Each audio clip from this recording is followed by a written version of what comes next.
And we have neighbors and strangers who need our prayers. So this morning we're going to be focusing on flourishing in every season. So remember I told you how I got caught in being a women's ministry leader? Remember I told you how my mentor's husband said, either put up or shut up? He was like, you can't talk about, I don't want to hang around these ladies because they're always talking about cancer. How about I'm living in that season of my life where somebody better talk about cancer? Right?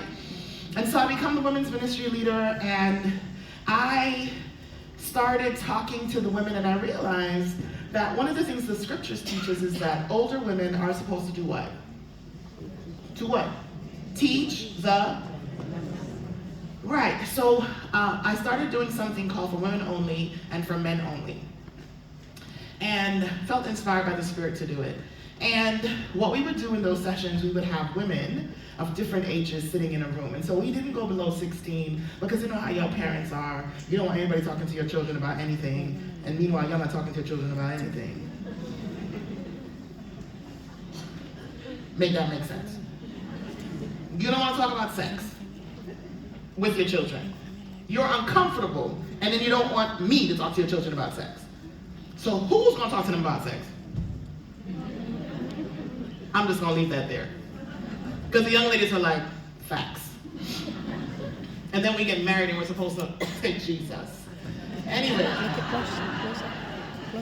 So we set this thing up where we would have circles, and we would have, I was really intentional. I wanted a younger woman, an older woman, someone so we could have these conversations.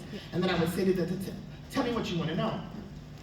So we had these sessions back then. And I, because of my mother's influence and because I was a reader and I did pay attention to things, I wanted to know how to age well, right? I wanted to know what was coming because I wanted to do my best to work towards, just doing it better. So all of you aunties in the room, I'm mad at y'all because y'all don't tell us nothing. You don't tell us a darn thing. You hold us accountable for stuff, but you don't tell us anything. We're supposed to know. How are we supposed to know if you don't say something? Now, even though I'm mad at y'all, I also have grace for you, because your mamas didn't tell you either. You had to figure it out. Now, we can stand in this room and we can talk about from a sociological, ethno-sociology, anthropological, we can do all of that work to figure out where did we stop telling the stories? Where did we stop preparing ourselves to move through the seasons of life? We can find it. It's not very hard, right? Because once people started traveling all over the planet, they interrupted natural systems and cycles and rhythms, right? When you move bodies to different places and you put systems in place where some bodies are subjugated while other bodies are empowered on the top, then the rhythms and systems that existed that sustained those cultures, they get shifted and changed. And whoever's in power gets to tell us what's the right thing to do. Yeah. So even though I'm mad at y'all, I mean, can I stay mad for real? Yes. Because ignorance is not bliss. So I am in my middle years. Very much in my middle. I told y'all I don't have no grays like Glennis. I'm looking at Glennis and I'm like, I will not covet the gray hairs. Because the story I tell myself is if I have gray hairs, y'all will give me a little bit more respect. That's what I tell myself, right? But then I meet women who are having gray hairs and they're like, I don't want them. And I'm like, why? Because we've been socialized to believe that the season we should stick with is perpetual youth. The devil is a liar. The only thing I want from my youth is my eyesight. That's it. Because I'm tired of this. And if you saw me kneel down over there and you couldn't figure out if you should help me up or not, if my trainer was here, she would have been like, first of all, that was not the way you should have knelt. Right? But I wasn't going to do a downward dog and all of that, try to get myself back up. And had I squatted, I could have popped that bad boy up. I wish you could.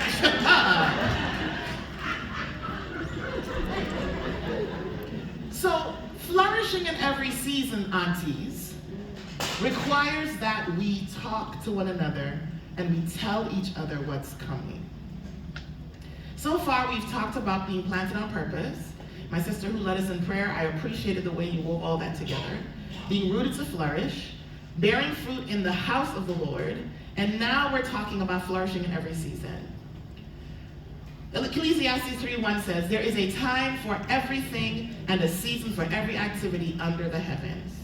Life isn't linear, it is seasonal. We want a constant spring, but God designs seasons. We talked about it. We want avocados year round. No. We want mangoes year round. We want guavas year round. What's your favorite fruit? Yell it out to me. We want it year round. But if you know anything about soil and plants, the soil needs time to breathe. It needs time to get nutrients put back into it. It needs time to rest. So if you work the soil over and over and over again, while it may yield fruit, the fruit will not be as rich, as good as it could be because we are overworking the soil. Are you tracking with me? Yes. So every season in our life has a purpose. No season lasts forever. We will have good news and hard news. But trying to force the wrong season creates frustration. And we're always trying to tell God what to do. And y'all can pretend you don't. I already told you, I know that I do. Right? Because I tell God, this is what I want. That's what I used to do. Learning. God, I want it this way, when I want it, how I want it. Please, amen. Look at all the things I'm doing. Don't you see me doing? Check, check, check, check. Come on, come on, come through, Jesus. But God is God, not me. Trees understand their seasons. In the springtime, there's budding, there's new birth, new growth, fresh starts. In the summer, full bloom, productivity and abundance. In the fall, we harvest. And then we start to see the shedding and the letting go. And then winter, dormancy, rest, root, strengthening. What season are you in right now? Do you know what season you're in? Flourishing doesn't mean constant bloom. And Psalm 1:3 says, a leaf does not wither, but it may change color and fall. Flourishing is staying alive and healthy through all seasons. A tree that blooms in winter is out of sync and it will die. Wisdom is discerning what your season is and responding appropriately. So, I was ambivalent about being a birth mother. I told you all this. After I told Jesus I wasn't pushing a stroller when I was 40, I want to be very clear. I remember it like it was yesterday. My friends and I had flown down to Huntsville, Alabama. I used to be a part of a singing group. We had these grand plans. We were gonna record, we were gonna be these gospel recording artists, we would tour, we would travel. We did record, we did travel, but we weren't on the level that we could quit our jobs and do that full time. So we had traveled to Huntsville, went to Oakwood University, we sang while we were down there, and I remember being on the plane, going home, this, the airline magazines, and this article just happened to be there about women having children when they were older. And so this one was 40. And I was like, devil, Jesus, no. You don't send me no messages on no random airline. I was like, no, Jesus, that is not going to be my testimony. Meanwhile, first child at 38, second child at 40. Because the times when I was trying was not my season. So let me tell you the benefit of having my children old. Because my mother told me, Renee, when I was 10 and I started my cycle, that my eggs were old because I got them when I was born. My mother's a nurse, very pragmatic. So she was like, so your eggs are old. So when I am 37 weeks pregnant with our first son, and I'm sick of being pregnant. Anybody know what I'm talking about? Mm-hmm. You just sick of being pregnant, like I want my body back. Lord help us. Careful what you wish for, sister girl. I call my mom because I want my mom. I want my mommy. And I'm like, Mom. I'm walking around the house with this big old belly. I'm like, Mom, Dilys, don't let them rush you. Let the baby ripe. This is my sophisticated, educated mother. This is the language she's using. Don't let them ripe. Don't let them rush you. Just wait. And I'm like, Mom, Mom. And I want my mom, I want her to know that what I need in that moment is consolation. So we then go into this conversation. This is for somebody in this room. Don't look at your mama if your mama did this to you. So my mother transitions to this conversation, Val. You want to hear it? Here's how it goes. So Dilys, I hope you're not planning on having another baby, you know. How did we get to left feet? I'm calling you because I want you to console me. And she starts with I hope you're not planning to have another baby. And I already know where we're going, Renee, I know where we're going. I said, what do you mean? She said, because you know your eggs are old. Yes. I know. Because when I was 9, you told me when I started my cycle that they were old. Now, while math is not my thing, that math is mathing for me. So yes, mommy, I know that my eggs are old. She said, I'm just saying, Dilys, that, the likelihood of you having a child that has some kind of, I'm pregnant with my first child that I'm bringing full term.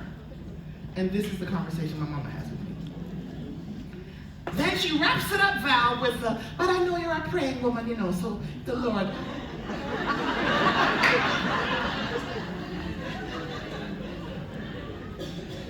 So let me tell you what I've learned since then to understand that interaction. My mother was afraid for her daughter because her firstborn baby was having a baby. And she was thousands of miles away. And so when I called looking for my mom to be my mom, her fear for me overrode everything that I was saying. So she processed her fear with me. Am I helping anybody in the room today? I hope it's a difference. So, you want to fight your mama because you're like, man. But really what's going on is their own anxiety and their own fears. And because we don't go to therapy and we don't read therapeutic books, we do what our mothers did and our mothers before us. I'm hoping I help somebody today. We go through our seasons. And when we go through our seasons, we don't always have the resources and tools, and the people that are with us don't always know how to help, which is one of the reasons why women's ministry for me is so helpful. Why the diversity that's in this room is so important. Why telling your stories is so important. Because if your mom can't do it, maybe you'll hear an auntie share and you can take that home and you can apply it. So by the time I had my children, everybody else had their children. Now, my background is education, because it took me a long time, I told you, to be obedient to the call of God in my life. So I went and did a whole bunch of education degrees, and I was somebody's teacher. Middle school, great age. Little ones, high school and above, yes, winning, right? But the little bitty ones, the nose always running, they touch you all the time. That's for any woman in the room who, when you think about having a baby, you're so ambivalent. It's normal. Don't let these other chicks fool you. Because they act like they were always, oh, wait, what was the go? Runny noses, they're always sick, in your face. Right, my sister taught 3-year-olds. She always had tissue on her desk, and she always had a runny nose. No, thank you. No, I don't want none of that. Whew. So I have this baby. I moved to California, very pregnant, to this job that God has called me to. And we're trying to figure it out, because I thought I would have been home with my children, homeschooling them, because that's the thing we do, right? I want to protect the little ones from all the sinful people in the world. Yes, I said it. We can interrogate that another time. And so God is like, no, you're not doing that. You're going to work. Yeah, look at the fancy that, right? Because the way they talk about it is like, if you work outside the home, you are sinning against God. Yeah, some people do, Glennis. Maybe not in your part of the world. Renee's like, yeah. So my husband and I, because we are partners in life and partners in ministry, we're like, okay, well, how is this going to work? So my husband had the benefit and the joy of being present in his children's lives. Like, every aspect. So we worked it out. I'm not gonna fall, I promise you, even though I am clumsy. That when I would go to work, the babies would be with him, and when I came home,